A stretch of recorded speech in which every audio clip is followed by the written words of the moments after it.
सभी को नमस्कार, मेरा नाम अभिषेक है और आप देख रहे हैं साइंस की क्लास जो सभी प्रौद्योगिकी परीक्षाओं के लिए इम्पोर्टेंट है। मैं आपको बिल्कुल चैप्टर वाइज़ पढ़ा रहा हूँ, हर एक टॉपिक को डिटेल में पहले समझाता हूँ, उसके बाद आपको मैं क्वेश्चंस के ज़रिए भी उसको डील करता हूँ।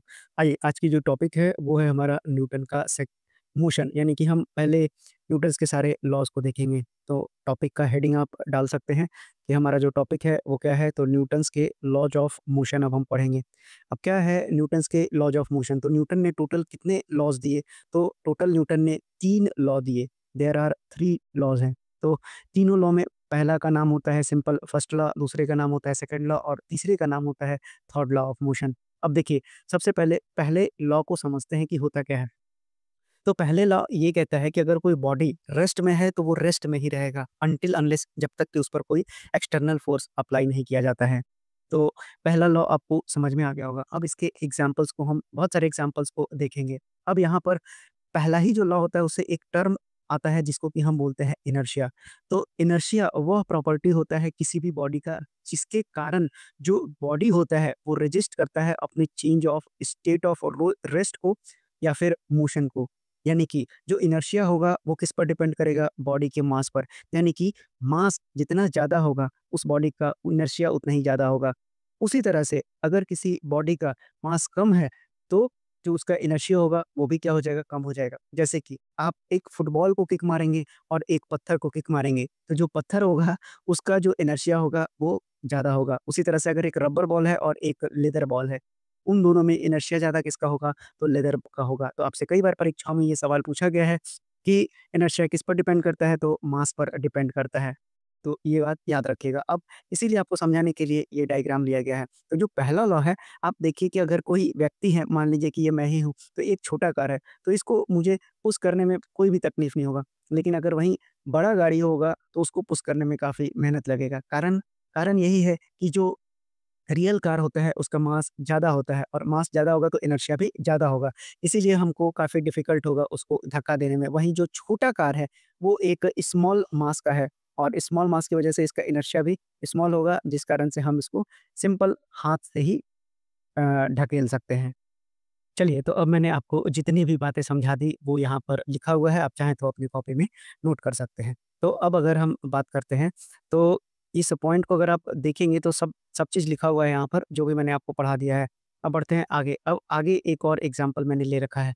अब आगे जो है आपको दिख रहा होगा कि 2 ठो ग्लास है और उसके ऊपर एक कार्टून रखा हुआ है और कार्टून के ऊपर यानी कार्डबोर्ड है, कार्डबोर्ड के ऊपर एक सिक्का रखा हुआ है। तो जैसे आप कैरम बोर्ड में फ्लिक करते हैं, उसी तरह से अगर आप फ़ोर्स लगाते हैं इस कार्ड के ऊपर जैसा कि आपको ए नंबर के डायग्राम में दिख रहा है। तो आपने फ्लिक किया किसको? कार्ड को। तो कार्ड तो आगे निकल गया, लेकिन जो कॉइन था वो ग्लास के अंदर गिर गया। यानी कहने का मतलब क्या था कि शुरुआत में जो कार्ड और जो कॉइन आपको दिख रहा है, वो दोनों रेस्ट पर हैं। लेकिन जैसे ही हम कार्ड को यहाँ हिट कर रहे हैं, जो फ़ोर्स है वो कार्ड को रेस्ट से मोशन में लेके चला जा रहा है। अब इस कारण से जो कार्ड है वो अवे मूव कर गया कहाँ से? ग्लास टम्बलर से, यानी कि ग्लास के ऊपर से। तो जो हमारा फ़ोर्स है वो कॉइन के ऊपर यहाँ पर नहीं लगा। इसीलिए जो कॉइन है वो अपने आप को रेस्ट में ही रखा। किसकी वजह से? इनर्शिया की वजह से। तो यानी कि अब हमको क्या पता चल गया? हमको ये पता चला कि जो फर्स्ट लॉ ऑफ मोशन है, जो कि ये बताता है कि जो भी बॉडी यूनिफ़ॉर्म मोशन में होगा, वो मूव मूव करता ही रहेगा, जब तक कि उसका स्टेट ऑफ यूनिफ़ॉर्म मोशन जो है चेंज नहीं होता स्ट्रेट लाइन में। फिर से मैं आपको समझा देता हूँ, यानी कि जब भी कोई बॉडी है, वो रेस्ट में ही रहेगा जब तक कि उसको अनटिल अनलेस कोई एक्सटर्नल फ़ोर्स अप्लाई नहीं किया जा सकता है। यानी कि अब अगर मान लेते हैं एक इसका पक्ष देख लेते हैं कि मान लीजिए कि अगर इस धरती के ऊपर फ्रिक्शन नहीं होता, तो फर्स्ट लॉ का कहना था कि जो बॉडी है वो रेस्ट में ही रहेगा, अगर वो रेस्ट में रहता है, मोशन में है तो मोशन में ही रहता है। यानी कोई बॉडी को एक बार फ़ोर्स लग गया तो वो तो क्या होने लगेगा, कंटीन्यूअसली मूव करने लगेगा और कंटीन्यूअसली मूव करता ही रह जाएगा पहला लॉ के नियम के हिसाब से।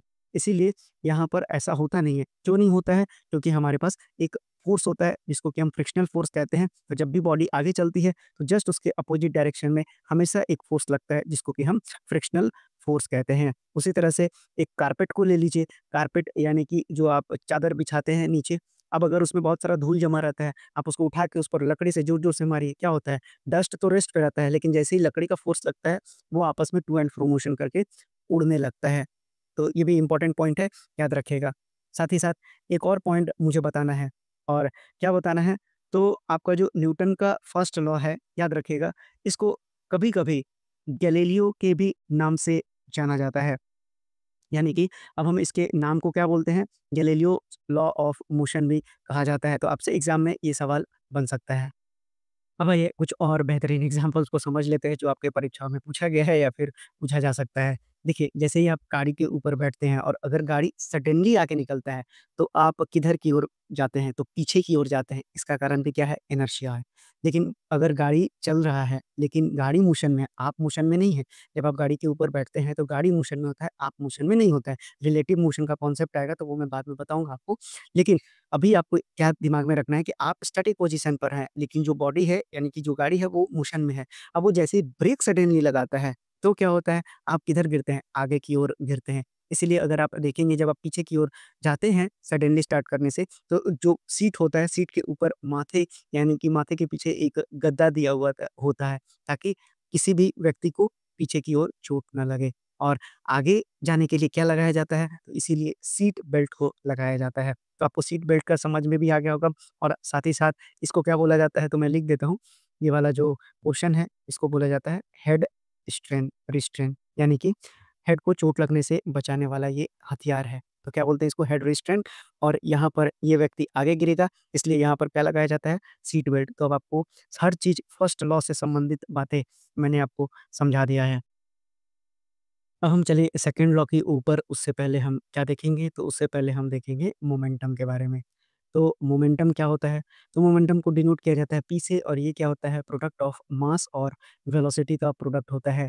यानी कि अगर मोमेंटम मेरा क्या है, मास अगर केजी में है और वेलोसिटी मीटर पर सेकंड में है, तो यानी कि जो P का एसआई यूनिट हो जाएगा, वो क्या हो जाएगा केजी मीटर पर सेकंड। याद रखिएगा केजी मीटर पर सेकंड इसका एसआई यूनिट हो जाएगा। मोमेंटम का डिनोट किया जाता है, इसको बड़ा P मत याद रखिएगा, इसको छोटा p से डिनोट किया जाता है।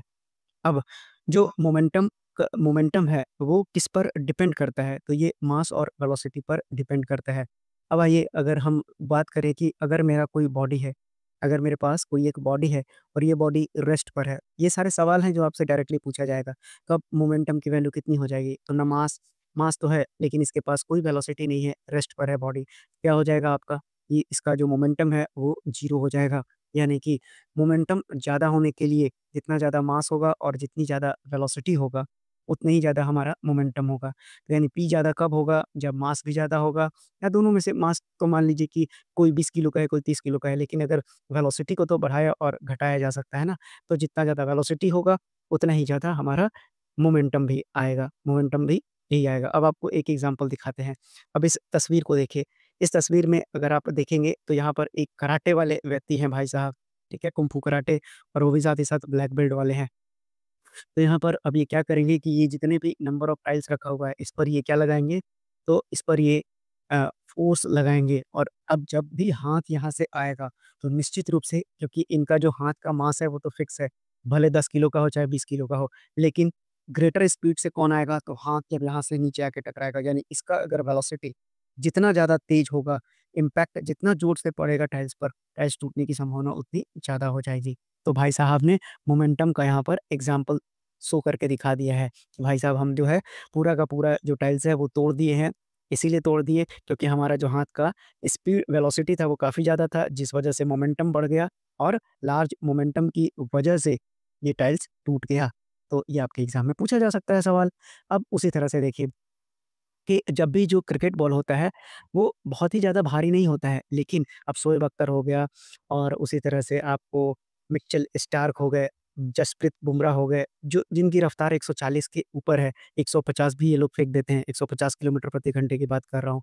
तो अगर ये बैट्समैन को हिट करता है, तो आप देखेंगे जो ऑस्ट्रेलिया के खिलाड़ी थे, जिनका नाम था फिलिप्स ह्यूज, तो उनका माथा में जो है यहाँ पर चोट लगा था।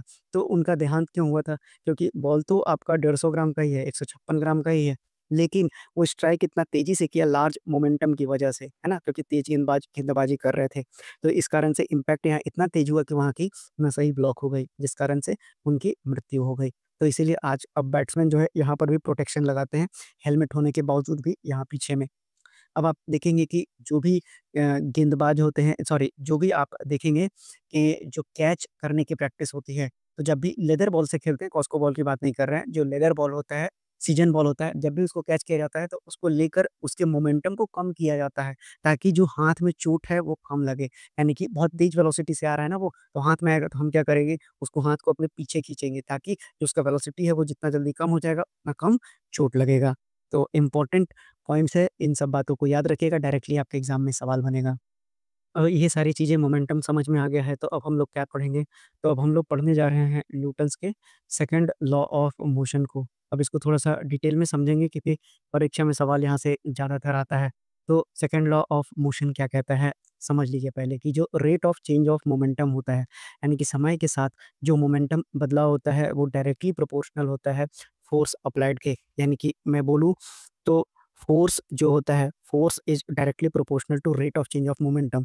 तो यानी कि जो मोमेंटम पर यूनिट टाइम होता है, रेट जब भी आ जाएगा उसका मतलब ही क्या होता है, आपको दिमाग में रखना है कि पर यूनिट उसको टाइम बोला जाता है। तो ये आपका जो मोमेंटम होता है वो चेंज इन मोमेंटम होता है, क्योंकि वेलोसिटी चेंज होगा ना इसीलिए। तो अब अगर मैं यहाँ पर इसको कॉम्बिनेशन बना के लिखता हूँ कि मेरे पास कोई बॉडी है जिसका जो मास है छोटा m है, u मेरे पास अगर इनिशियल वेलोसिटी है, और उसी तरह से मैं बोलता हूँ कि जो मेरा v है, वो क्या है? किसी बॉडी का फाइनल वेलोसिटी दिया हुआ है। तो जो f होगा वो क्या हो जाएगा? डायरेक्टली प्रोपोर्शनल लिख सकते हैं हम किसके? तो final velocity minus initial velocity. तो मैं v फाइनल और v इनिशियल का यूज़ कर लेता हूँ। तो आप क्या लिखेंगे यहाँ पर? ये हो जाएगा आपका v फाइनल, और यहाँ पर क्या हो जाएगा आपका? v इनिशियल हो जाएगा, और डिवाइडेड बाय टाइम था तो टाइम को t से डिनोट कर रहा हूँ। तो प्रोपोर्शनल हो जाएगा, तो सॉरी, पी फाइनल हो जाएगा और ये हो जाएगा पी इनिशियल। अब ये कितना हो जाएगा? कैपिटल M और इंटू वी, और ये कितना हो जाएगा? M into you divided by T हो जाएगा। ये बात समझ में आ गई होगी। तो अब आप यहाँ पर क्या देख रहे हैं? यहाँ पर देखेंगे कि अगर मैं जैसे ही यहाँ पर मास को कॉमन निकालूँगा तो v minus u by t आ जाएगा, और आपको पता होना चाहिए कि जो एक्सेलरेशन होता है, मैं लिख देता हूँ, जो एक्सेलरेशन होता है वो आपका क्या होता है? तो change in velocity per unit time होता है।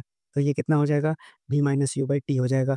तो अब इसको ए से डिनोट कर देते हैं, तो ये जो एफ हो गया वो डायरेक्टली प्रोपोर्शनल किसके हो गया? तो एम इंटू ए के हो गया। तो आप देखिए कि फ़ोर्स, अगर मैं यहाँ पर प्रोपोर्शनल के साइन को हटाकर एक कांस्टेंट लेता हूँ तो के में हो गया, और अगर हम बोल देते हैं कि जो मेरा के है उसकी वैल्यू को अगर हम 1 ले लेते हैं, यानी के तो कांस्टेंट है ना, के कांस्टेंट है, और मैं बोलता हूँ कि के की वैल्यू अगर मैंने 1 मान ली है, तो जो एफ होगा वो किसके बराबर हो जाएगा? मास इंटू एक्सेलरेशन के बराबर हो जाएगा। अब ये क्या है?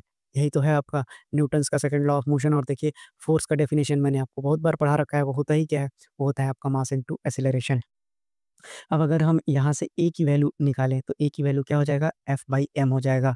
तो इससे क्या साबित करना चाहते हैं हम?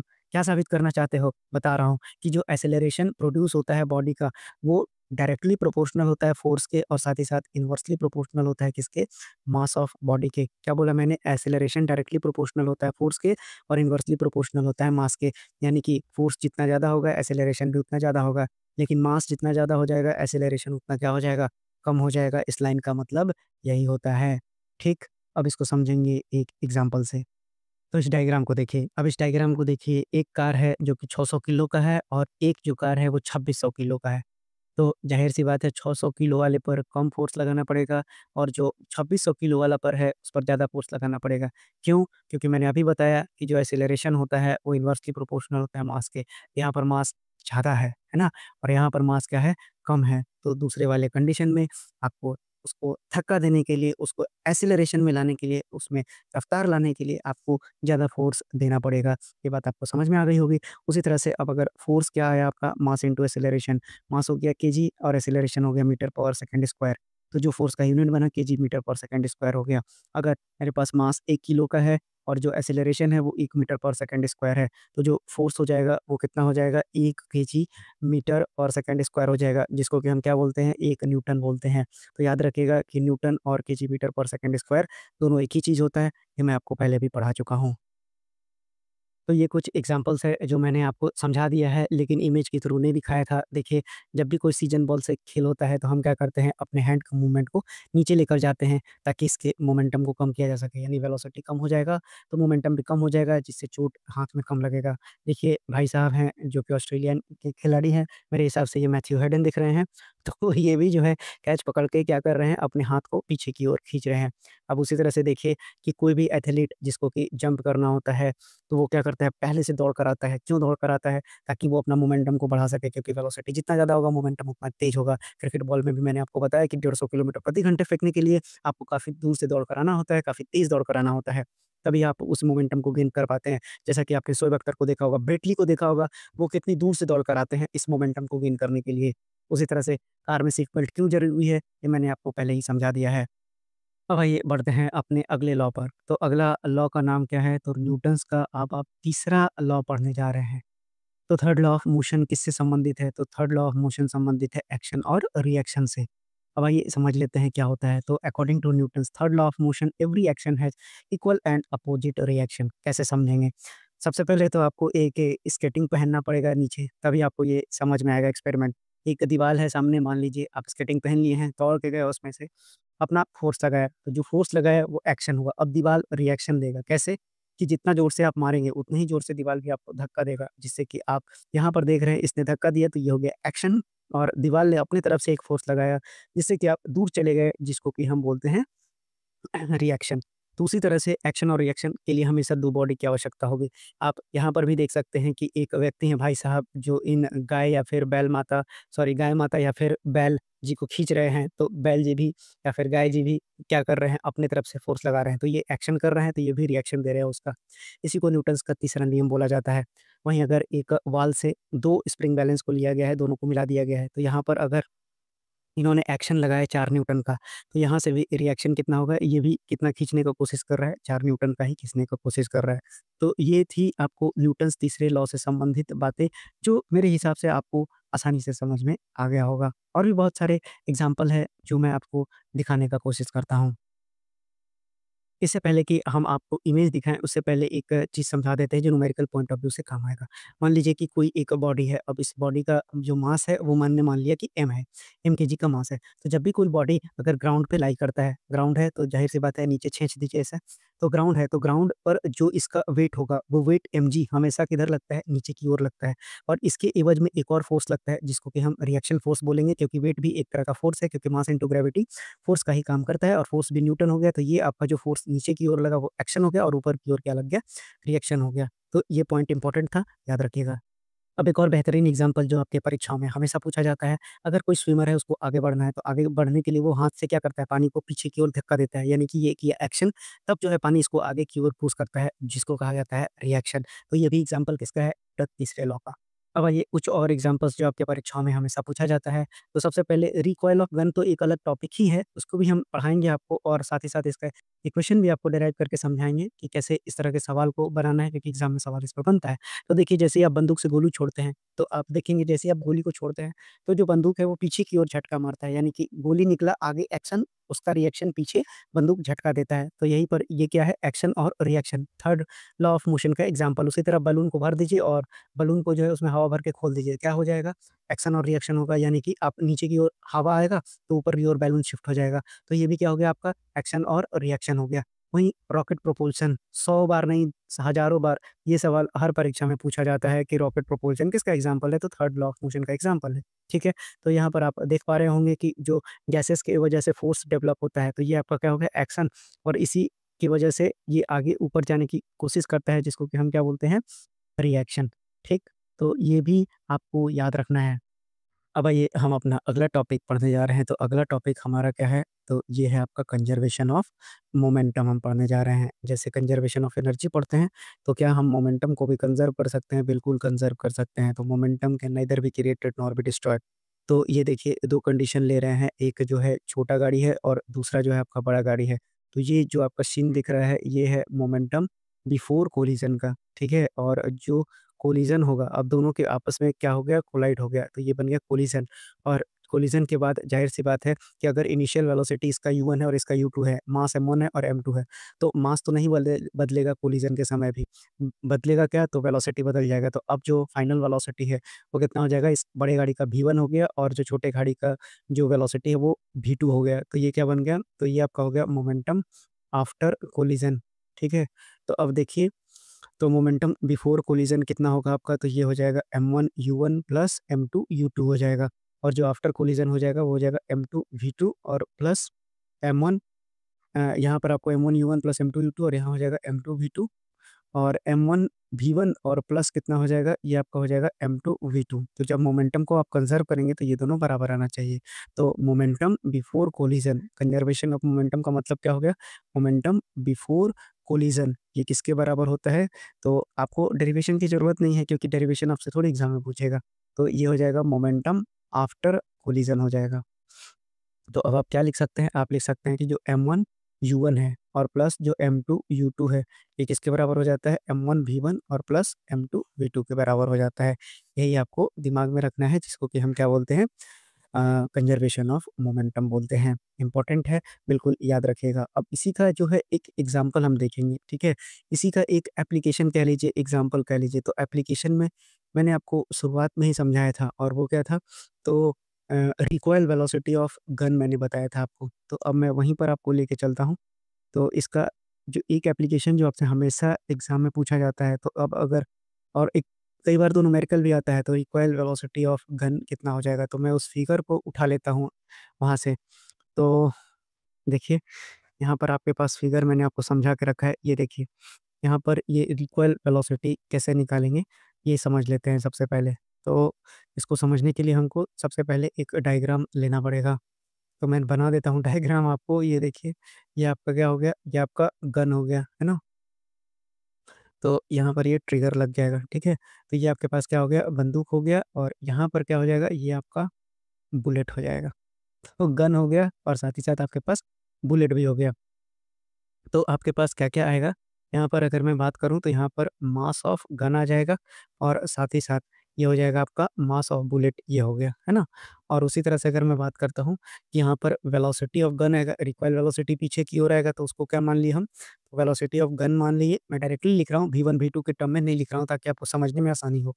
उसी तरह से जो बुलेट का वेलोसिटी होगा तो मैं क्या लिख देता हूँ, बुलेट की वेलोसिटी हो गई। तो जैसे ही आप मोमेंटम को कंज़र्व करेंगे, यहाँ पर क्या आ जाएगा, ये आ जाएगा मास ऑफ बुलेट, है ना? मास ऑफ बुलेट को अगर हम मल्टीप्लाई कर देंगे किसके साथ? वेलोसिटी ऑफ बुलेट के साथ।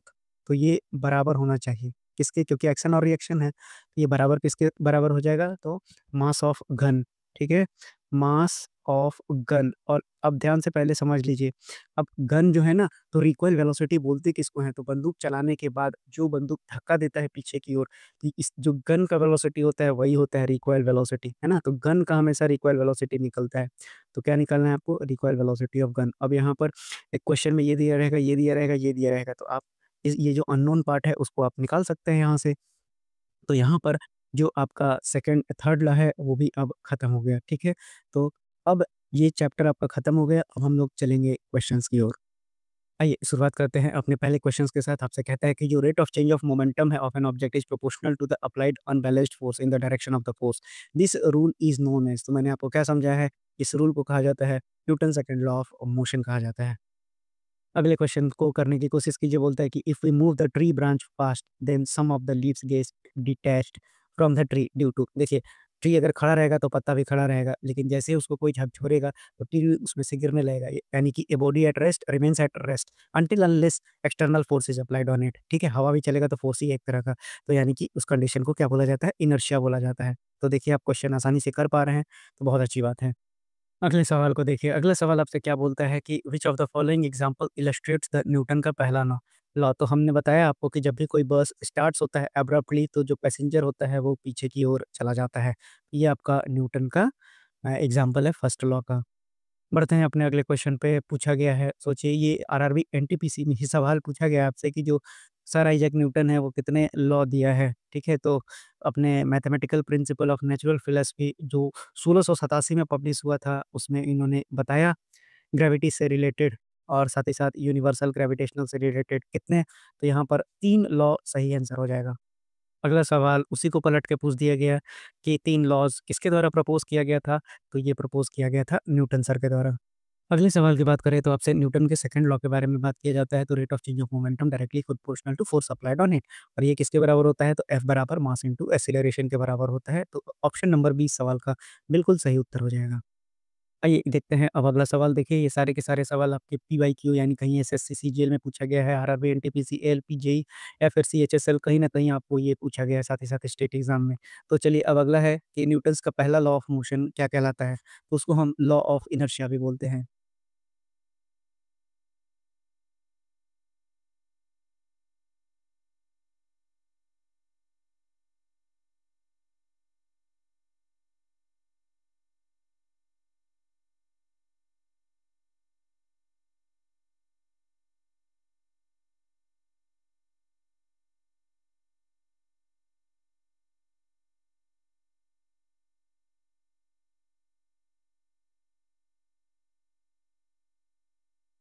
बढ़ते हैं अपने अगले सवाल पर। अगला सवाल आपसे पूछा गया है कि which of the following Newton's law of motion provide an explanation for why a ball thrown on the wall collides and returns. तो उसका कारण क्या है? एक्शन और रिएक्शन हो रहा है, यानी थर्ड लॉ ऑफ मोशन इस सवाल का सही उत्तर हो जाएगा। अब आइए बढ़ते हैं अपने अगले सवाल पे। बोलता है कि जो सेकंड लॉ ऑफ मोशन है वो क्या दिखाता है? वो ये बताता है कि जो rate of change of momentum है वो directly proportional to force applied on it होता है, यानी ऑप्शन नंबर डी इस सवाल का बिल्कुल सही उत्तर है। अगले सवाल की ओर बढ़ें तो आपसे बोलता है कि दिए गए स्टेटमेंट में से कौन-सा सवाल फ़ॉल्स है? तो बोलता है कि अगर कोई बस स्टॉप करता है सडनली तो passenger sitting in the bus is jerk backward. ये बैकवर्ड थोड़ी जाता है, मैंने आपको बताया है किधर जाता है? फॉरवर्ड की ओर जाता है। तो इस सवाल का सही उत्तर हो जाएगा ऑप्शन नंबर ए। अब आइए बढ़ते हैं अपने अगले सवाल पर। तो अगला सवाल बोलते हैं कि जो 1 केजी इंटू 1 मीटर पर सेकंड स्क्वायर करते हैं तो क्या बनता है? मैंने बताया है कि केजी हो गया मास और 1 मीटर पर सेकंड स्क्वायर हो गया एक्सेलरेशन। तो फ़ोर्स होता क्या है? मास इंटू एक्सेलरेशन, यानी 1 किसके बराबर होता है? 1 न्यूटन के बराबर होता है। अब देखिए ये एक कठिन प्रश्न हो जाएगा, आप इस सवाल का हल नहीं कर पाएँगे अगर आप 3-4 बार नहीं बना के रखे होंगे तो। बोलता है कि what was the year of publication of Newton's laws of motion. तो ये अभी मैंने समझाया भी था 1687 में। अब आइए बढ़ते हैं अपने अगले प्रश्न पे। बोलता है कि जब भी फ़ील्डर होता है वो टर्न हिज़ आर्म बैकवर्ड, यानी पीछे की ओर क्यों खींचता है जब कैच करता है? तो मैंने आपको शुरुआत में ही समझा दिया। क्या समझाया था मैंने आपको इस सवाल के लिए? तो because he experience less force over a longer period of time, है ना? मोमेंटम को कम करना होता है। तो इस सवाल का सही उत्तर हो जाएगा ऑप्शन नंबर सी। आइए अगले क्वेश्चन को स्टार्ट करते हैं। बोलता है कि शॉट फ्रॉम अ राइफल, अगर राइफल से एक शॉट मारा गया तो kinetic energy of the rifle आपको बताना है if the rifle comes backward without stopping. तो इस सवाल का उत्तर क्या हो जाएगा? तो इस सवाल का उत्तर हो जाएगा कि जो बुलेट का काइनेटिक एनर्जी होता है उससे ये कम होता है, क्योंकि बुलेट का काफ़ी ज़्यादा होता है। अब आइए बढ़ते हैं अपने अगले सवाल पर। अगला सवाल आपसे बोलता है कि अगर कोई सेलर है वो जंप करता है फॉरवर्ड डायरेक्शन में तो बोट ड्रिफ्ट करता है बैकवर्ड डायरेक्शन में, तो एक्शन और रिएक्शन हो गया, यानी कि कौन सा मोशन लग जाएगा? तो न्यूटन्स का थर्ड लॉ ऑफ मोशन लग जाएगा। अब आइए बढ़ते हैं अपने अगले सवाल पर। आपसे मैंने समझाया भी था कि जो रॉकेट लॉन्चिंग होता है वो किस न्यूटन्स के लॉ पर बेस्ड होता है? तो न्यूटन के तीसरे नियम पर ये बेस्ड होता है। हाँ, ये बढ़ते हैं अब अपने अगले सवाल पर। तो अगला सवाल आपसे पूछा गया है कि जब भी कोई स्टेशनरी बस स्टार्ट करेगा चलना, तो जो पीपल स्टैंडिंग है, मतलब जो खड़े हैं बस के अंदर, वो फ़ॉलो करते हैं बैक डायरेक्शन में, आप देखेंगे। तो जैसे ही शुरुआत का झटका लगता है तो वो पीछे जाते हैं। ऐसा कब मैंने बताया है आपको? तो न्यूटन फर्स्ट लॉ के समय मैंने आपको ऐसा बताया है। अब आइए बढ़ते हैं अपने अगले सवाल पे। बोलता है कि अगर एक मैन जो है standing in a boat in the still water, if he tries to move towards the shore the boat will. तो देखिए ज़ाहिर-सी बात है, अभी मैंने एग्ज़ाम्पल बताया था। तो एक व्यक्ति है, जैसे ही बोट पर से उतरेगा तो एक्शन होगा और रिएक्शन में पीछे बोट पीछे जाएगा। तो यानी कि ये move away from the shore हो जाएगा। इस सवाल का सही उत्तर हो जाएगा ऑप्शन नंबर ए। अब आइए बढ़ते हैं अपने अगले क्वेश्चंस की ओर। तो अगला क्वेश्चन आपसे बोलता है कि अगर बुलेट को फायर किया जाता है गन से तो gun pushes in the opposite direction, this is an examples of Newton's law. तो मैंने थर्ड लॉ ऑफ मोशन आपको बहुत बार पढ़ा दिया है, रिकॉइल वेलोसिटी ऑफ गन। तो ये थे आज के साइंस के सेशन जिसमें आपको मैंने थ्योरी भी पढ़ाया और साथ ही साथ न्यूमेरिकल भी कराया। अभी और भी इसके न्यूमेरिकल हम अगले लेक्चर में इसको कंप्लीट करेंगे। मिलते हैं अगली क्लास में। अगर सेशन आपको पसंद आ रहा हो तो आप बिल्कुल लाइक सब्सक्राइब और शेयर भी कर सकते हैं। मिलते हैं अगली क्लास में, तब तक के लिए धन्यवाद। अपना ख़्याल रखिए, खुश रहिए, खुश रह के पढ़िएगा तो ही एग्ज़ाम अच्छे से निकलेगा।